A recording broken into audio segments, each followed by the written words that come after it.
With great power comes with great responsibility, and such counties have time and again found themselves on the receiving end of misappropriation and misallocation of funds. It was for this reason that the National Taxpayers Association held a citizen-led analysis review of the Auditor General's County Assembly Budget Reports 2016-2017.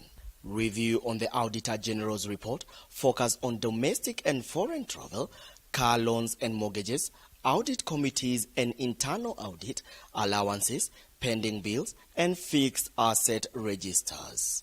Some of the wanton wastage in the counties include Nyandarua County, an amount of Kenya shillings 4,865,000 in respect to subsistence allowance to MCAs to organize and review the annual development plan 2017-2018 at Lake Naivasha Resort on 26th to 30th September 2016. In Tharaka Nithi County, the Speaker was given Kenya shillings 1,222,919 to attend a training in public budget and fiscal management seminar in Durban, South Africa. On top of that, the invitation was for one person. However, the county sent 2 officers. In Kericho County, the County Assembly had 62 meetings outside the precincts, totaling to Kenya shillings 131,070,000, and out of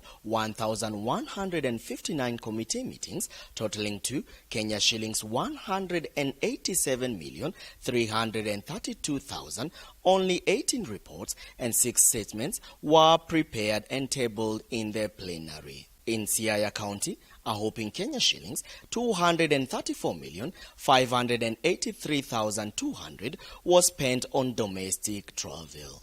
In West Pokot County, one of the most marginalized counties, saw the construction of the County Assembly's restaurant and car park, totaling to Kenya shillings 36,685,718. The county further used Kenya shillings 70,204,410 on domestic travel, and Kenya shillings 10,580,000 incurred as per diems for activities such as report writing, annual retreat, and training for ward administrators. While in Nairobi County, an over-expenditure under the rentals of proceeded assets where the Speaker's House cost Kenya shillings 350,000, which exceeds the maximum amount of Kenya shillings 150,000 as per the SRC. The County Assembly, therefore, overpaid the Speaker's House by Kenya shillings 5,200,000 for 26 months. Chairperson, Parliamentary Public Accounts Committee, Honorable James Opio Wandai, started by reminding the taxpayers the power they wield over their taxes. Because it is important that taxpayers, who are all of us really, get to know how their taxes are being applied. It's very, very important. And for that to happen, taxpayers need to be organized.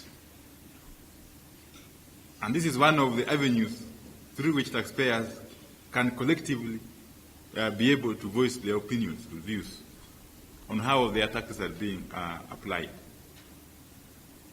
It's also important that even as they get to know how their taxes are being applied, they realize that they have the capacity to hold to account all those persons charged with the responsibility of managing their taxes. Honorable Wandai went on to challenge the oversight institution not to engage in corruption while they hide behind their roles. So that we try to use the resources we have productively, judiciously.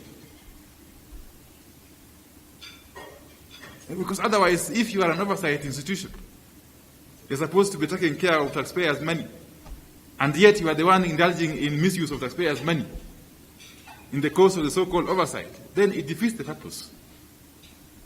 So we must first of all address the efficacy of this oversight that is being undertaken by the various institutions.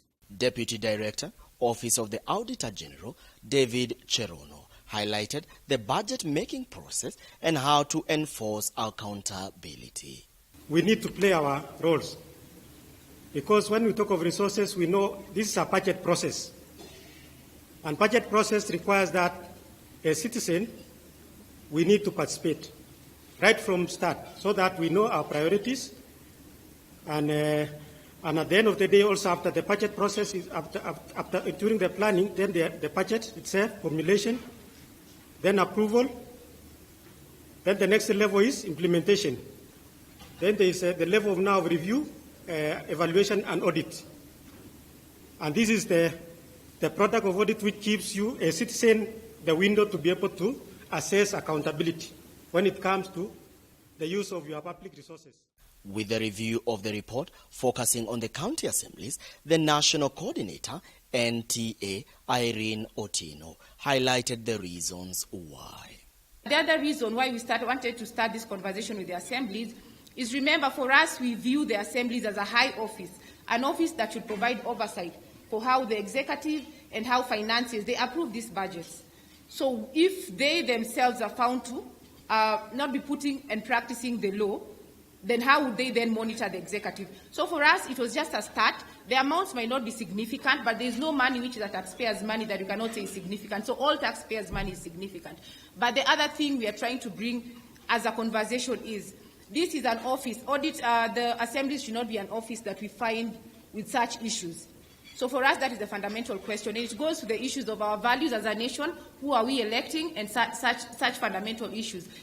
Leadership and integrity comes in there. The fruits of devolution can be felt in areas of our countries where the leaders are focused on realizing its mandate. However, in some, it continues to endure the slow struggle through misappropriation and misallocation of resources, driving it slowly but surely to its deathbed. Reporting for Brand Plus TV, I am Karari John Wambugu.